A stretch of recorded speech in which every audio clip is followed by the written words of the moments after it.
I thought I had built the perfect life. 10 years married to Amanda, 2 beautiful children, and a home in Seattle that felt like our sanctuary. We started with nothing but dreams, and together we created something special. But lately she seemed distant, always on her phone, comparing our reality to filtered Instagram lives. When she suddenly announced she needed to find herself, I never imagined she would abandon us completely. What hurt most was her smug certainty. I will wait for her return. Before I continue, if you are watching this video, please hit that like button, subscribe to the channel, and let me know in the comments where you are watching from. Can a relationship ever recover from such selfish betrayal? Life in our Seattle suburb had all the markers of success.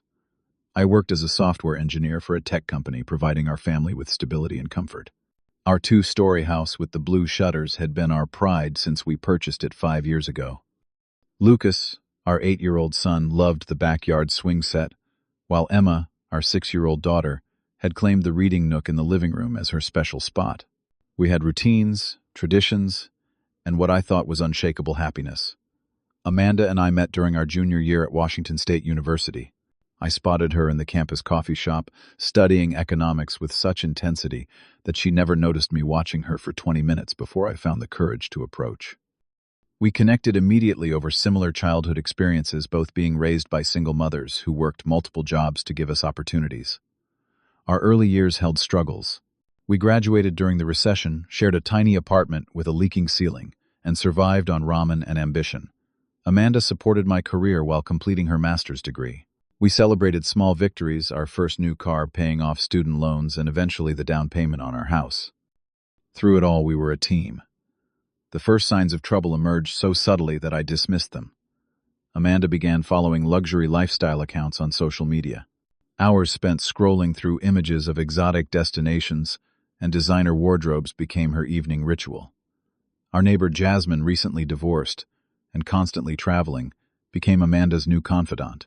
Every time Jasmine returned from Bali or Paris, Amanda grew quieter, more withdrawn. I noticed her phone permanently attached to her hand even during family movie nights.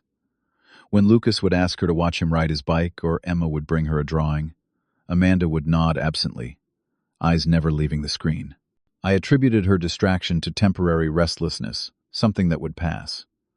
For our 10th anniversary, I arranged a special dinner at the restaurant where we had celebrated our engagement.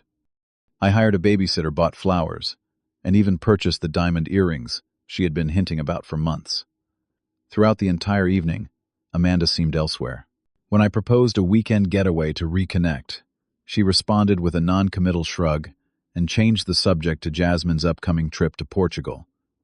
Determined to reignite our connection, I became proactive. I planned date nights, encouraged Amanda to pursue photography, which she once enjoyed, and took on more household responsibilities to give her space. None of it appeared to make a difference. She joined what she called a women's empowerment group that met weekly. From the snippets, she shared their philosophy centered on personal fulfillment above all else. Words like obligations, constraints, and freedom dominated her vocabulary.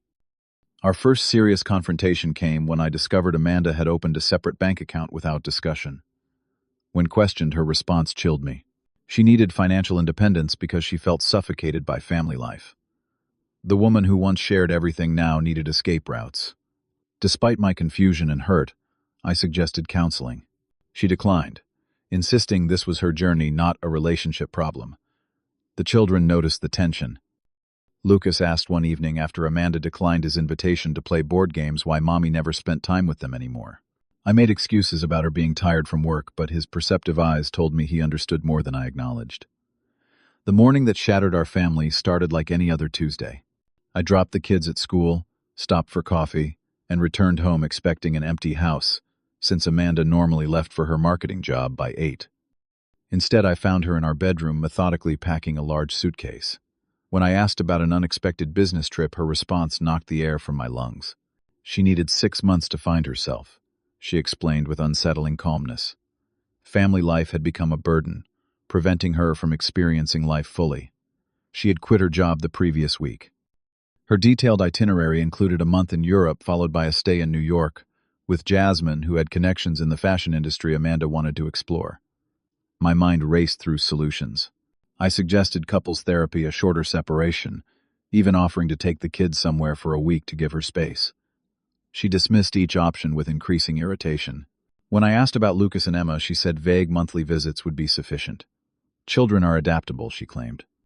Besides, this was her only chance to live authentically before getting too old. Her parting comment revealed the depth of her selfishness. I know you will wait for me. Where else would you go with 2 kids? The cruel certainty in her voice made it clear she viewed me as a safety net, not a partner. Someone reliable enough to abandon, but dependable enough to welcome her back whenever she finished exploring her options. That afternoon, I had to explain to our children why their mother would not be home for dinner. Emma clutched her favorite stuffed rabbit, asking repeatedly what she had done wrong to make Mommy leave. Lucas, trying to appear strong, locked himself in the bathroom, where I later heard muffled sobs. When Amanda briefly stopped by to say goodbye, she brought no gifts or comfort items, just a speech about following dreams that confused the children further. She promised to call daily. That promise, like many others, quickly evaporated. The first week passed in a blur of logistics and tears. My parents flew in from Arizona to help temporarily. My brother Thomas, who lived across town, rearranged his schedule to assist with school pickups. My employer granted emergency remote work flexibility. Between conference calls, I learned to properly style Emma's hair and decipher the complex social dynamics of Lucas's classroom to help with his suddenly deteriorating confidence. Amanda documented every moment of her freedom on social media. Check-ins from Parisian cafes, selfies at the Colosseum sunset cocktails in Barcelona. Each post received supportive comments praising her bravery with no mention of the family left behind. Our mutual friends viewed her posts with confusion but remained mostly silent, unsure how to navigate the situation. Her calls, when they came, lasted only minutes. She would enthusiastically describe her adventures, new friends, and profound realizations, without asking about the children or acknowledging my exhaustion. When Emma cried for the phone, Amanda would quickly find reasons to end the conversation. Juggling remote work with parenting consumed every waking hour. I learned to conduct meetings with a sick child on my lap, type reports after midnight, and attend virtual presentations between school events. The relentless responsibility exposed how much Amanda had disengaged even before leaving. I had been unconsciously compensating for months, allowing her gradual retreat while maintaining family stability. Financial pressure mounted when I discovered Amanda had emptied our joint savings account of $60,000 before I could separate our finances. My emergency transfer to secure the checking account barely preserved enough for mortgage payments and immediate expenses. Her justification, texted casually from Venice, stated she needed startup funds for her new life and deserved half of everything regardless of circumstances. Through a mutual friend who felt I deserved the truth, I learned Amanda had methodically planned her departure for nearly a year.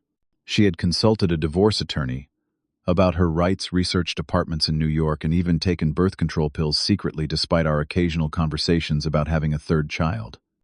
The deliberate calculation behind her spontaneous awakening devastated me anew. By the 6-week mark, Lucas stopped asking when Mommy would come home. He removed the family photos from his bedside table, replacing them with books and Lego creations. His teacher reported withdrawal at school, describing him as intellectually present but emotionally absent. Emma developed separation anxiety, refusing to let me out of sight. Even to use the bathroom, convinced everyone she loved would eventually disappear. Thanksgiving arrived with forced cheerfulness. I cooked a full traditional meal, invited Thomas and his wife, and decorated the house with the children's paper turkeys. We maintained rituals, took photos, and pretended not to notice the empty chair. After the children fell asleep, I sat alone in the kitchen and finally allowed myself to break down, grieving the family that no longer existed. Christmas brought a generic Happy Holidays text message from Amanda. No gifts arrived for the children. No video call. No acknowledgement of the season's significance to Lucas and Emma. I overcompensated with presents and activities, exhausting myself to fill the void she created. The children pretended enthusiasm, but their subdued reactions revealed wounds too deep for material things to heal.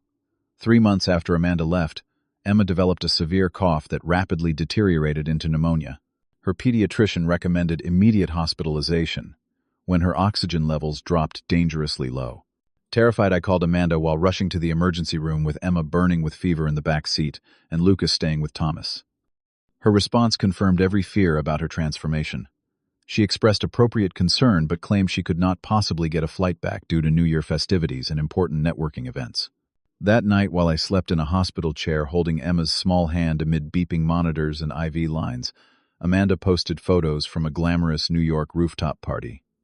Her caption about new beginnings and authentic living accompanied images of champagne flutes and midnight kisses with people we had never met. The stark contrast between our realities crystallized everything. Sitting in that sterile hospital room watching my daughter struggle for breath while her mother celebrated across the country, something inside me finally broke, then reformed stronger and clearer than before. A compassionate night nurse named Diane noticed my despair and brought coffee, sharing stories of raising her own children after her husband's death. Her quiet strength and practical kindness showed me what genuine support looked like, contrasting sharply with Amanda's performative affection. During Emma's 3-day recovery, my brother visited and asked the question that changed everything. "What are you waiting for, Malcolm?" The words penetrated my exhaustion and lingering denial. I had been operating as if in a temporary situation, maintaining Amanda's place in our home and hearts, despite overwhelming evidence that she had permanently exited our lives. I was protecting a connection that existed only in memory. The following week, once Emma recovered, I consulted an attorney specializing in family law. She outlined Amanda's legal abandonment, financial misconduct, and prospects for custody arrangements. Taking notes in her office, I experienced the first sense of control since the morning Amanda announced her departure. The path forward would be difficult, but navigable with proper guidance. I began reclaiming myself through systematic steps. Weekly therapy sessions helped process anger and betrayal, while developing coping strategies for single parenthood. A support group for solo parents provided practical advice and normalizing perspectives. Most importantly, I stopped presenting Amanda's absence to the children as temporary. With age-appropriate honesty, I explained that sometimes adults make choices that hurt others, and that her decisions reflected her limitations, not their worthiness. Work became an unexpected source of stability. My manager, impressed by my dedication despite personal chaos, recommended me for a team lead position with better compensation and more flexible hours. The promotion not only eased financial pressure, but restored professional confidence that Amanda's rejection had damaged. New routines emerged that no longer included space for Amanda's eventual return. The children and I established Friday movie nights, Sunday morning pancakes, and daily outdoor time regardless of weather. We redecorated the living room, rearranged furniture, and created a wall of family photos that celebrated our new configuration rather than highlighting what was missing. The definitive moment arrived through Amanda's own carelessness. 6 months into her journey, she posted photos with a new boyfriend, an aspiring DJ 10 years her junior, with captions about soulmates and finally finding true connection. Friends forwarded the images concerned about my reaction. Instead of pain, I felt only confirmation and clarity. I instructed my attorney to file for divorce, immediately requesting full custody based on abandonment. When Amanda received the divorce papers 3 days later, her shocked call revealed her true expectations. "You were supposed to wait for me," she shouted, outrage, replacing the spiritual serenity she had cultivated online. Her entitlement confirmed every decision I had made. The woman who walked away from her family believing we would remain in suspended animation until she deigned to return could not comprehend consequences applying to her choices. She booked an emergency flight home, texting demands about picking her up from the airport. Instead, following legal advice, I had changed the locks after providing proper notice through attorneys. She arrived at our former home, to find herself rightfully locked out of the life she had discarded. Through the front window, I watched her performance of distress tears, precisely timed with attempts to photograph the situation for social media sympathy. For 2 weeks, she vacillated between manipulation tactics. Tearful apologies about temporary insanity gave way to accusations that I was punishing her for self-discovery. Promises of renewed family commitment alternated with threats about taking the children. I maintained silence, directing all communication through legal channels, focusing instead on protecting Lucas and Emma from her erratic reappearance. The court proceedings unfolded with unexpected efficiency. The judge, reviewing evidence of Amanda's abandonment, financial misconduct, and minimal contact with the children, granted me primary custody. Amanda received supervised visitation rights twice monthly, which she attended sporadically before finding reasons to cancel. Each missed visit reinforced to the children that my consistency, not her occasional presence, represented stability. Building our new life required intentional effort. I transformed our home environment to emphasize security and joy. The children selected new bedroom colors and helped rearrange common spaces. We adopted a rescue dog named Cooper, who quickly became central to our healing. His uncomplicated affection, teaching lessons about loyalty that words could not convey. Amanda's carefully constructed new life collapsed with remarkable speed. Her European photos and New York adventures had portrayed a woman triumphantly self-actualized through courage and authenticity. Reality proved less Instagram-worthy. Her boyfriend departed when her funds dwindled. Fashion industry connections evaporated once her novelty value diminished. Former supporters grew weary of dramatic posts and constant reinventions. Even her parents, initially sympathetic to her claims of unfulfillment, eventually recognized the damage she had inflicted. They began visiting us directly, rebuilding relationships with their grandchildren while maintaining uncomfortable distance from their daughter. Her father confided during one visit that Amanda had always fled when situations required genuine work, abandoning college programs, friendships, and jobs whenever accountability outweighed freedom. My promotion to team lead brought unexpected benefits beyond financial stability.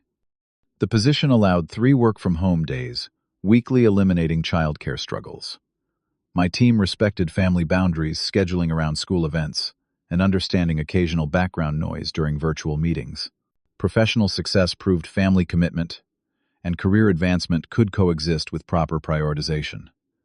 The children gradually healed through consistency and professional support. Lucas joined a youth robotics club where shared interests created friendships without family structure assumptions. Emma's art therapy sessions transformed her separation anxiety into creative expression, her drawings evolving from broken families to increasingly hopeful scenes. Both children maintained academic performance despite emotional challenges, their resilience humbling and inspiring me daily. A supportive community formed organically around us. School parents organized meal trains during Emma's illness. Neighbors invited Lucas for playdates and offered emergency childcare. Thomas and his wife included us in weekly family dinners that provided adult conversation and cousin relationships the children treasured. These connections demonstrated that family extends beyond biological bonds. When Amanda's financial situation deteriorated after a year of unemployment and excessive spending, she attempted reconciliation through material gestures. She would appear unannounced with expensive gifts, creating momentary excitement quickly followed by emotional confusion for the children. I established firm boundaries. Visits required advance. Notice gifts needed approval. And consistency mattered more than grandeur. Her inability to maintain even these basic parameters gradually reduced her influence in our lives. 18 months after Amanda's departure, I cautiously accepted coffee with Sarah, a kindergarten teacher at Emma's school. Our conversation flowed naturally around children education, philosophy, and the challenges of setting healthy boundaries. When I mentioned my single-parent status, she shared her experience raising a nephew after her sister's illness. Her understanding that family obligations represent privilege rather than burden refreshed my perspective on relationship potential. Amanda's reaction to learning about Sarah revealed her continued self-centered worldview. She demanded details during a rare phone call with Lucas, then sent accusatory messages about moving on inappropriately. The woman, who had publicly documented relationships with multiple partners since leaving, felt entitled to approval rights over my personal life. Her hypocrisy confirmed how completely our paths had diverged. The most powerful moment in my journey arrived unexpectedly. At a parent-teacher conference, Emma's teacher commented on her remarkable emotional intelligence, describing how she had comforted a classmate whose parents were separating. Emma had apparently said sometimes when sad things happen, they make room for different good things. Hearing my 6-year-old daughter transform her pain into wisdom for others crystallized my own healing. We had not merely survived abandonment but found strength through it. 2 years after that Tuesday morning when Amanda packed her suitcase, our lives bear little resemblance to what existed before. The initial devastation created space for authenticity and connection that our marriage had actually lacked for years. I learned to distinguish between people who view family as blessing versus burden, commitment as opportunity versus constraint, and love as daily choice versus fleeting emotion. The most profound lesson emerged gradually: losing someone who does not truly value you creates opportunity for genuine happiness. Amanda's abandonment, while initially shattering, ultimately revealed the difference between the family we pretended to be and the family we could actually become. Sometimes the worst moments lead to necessary endings that permit authentic new beginnings. For anyone experiencing abandonment, remember that rebuilding requires both boundary setting and openness to unexpected joy. The path forward never follows anticipated patterns but creates something entirely new. The strength you discover was always within you, waiting for circumstances that required its emergence. If my story resonated with you, please share your thoughts in the comments below. Have you ever had to rebuild after someone walked away? What helped you find strength? When you felt completely alone, your experiences might help others feeling lost right now. And if you found value in this story, please like this video, subscribe to the channel, and share it with someone who might need to hear that, after abandonment, not just survival but genuine thriving remains possible. Thank you for listening, and remember that your worth never depends on someone else's ability to recognize it.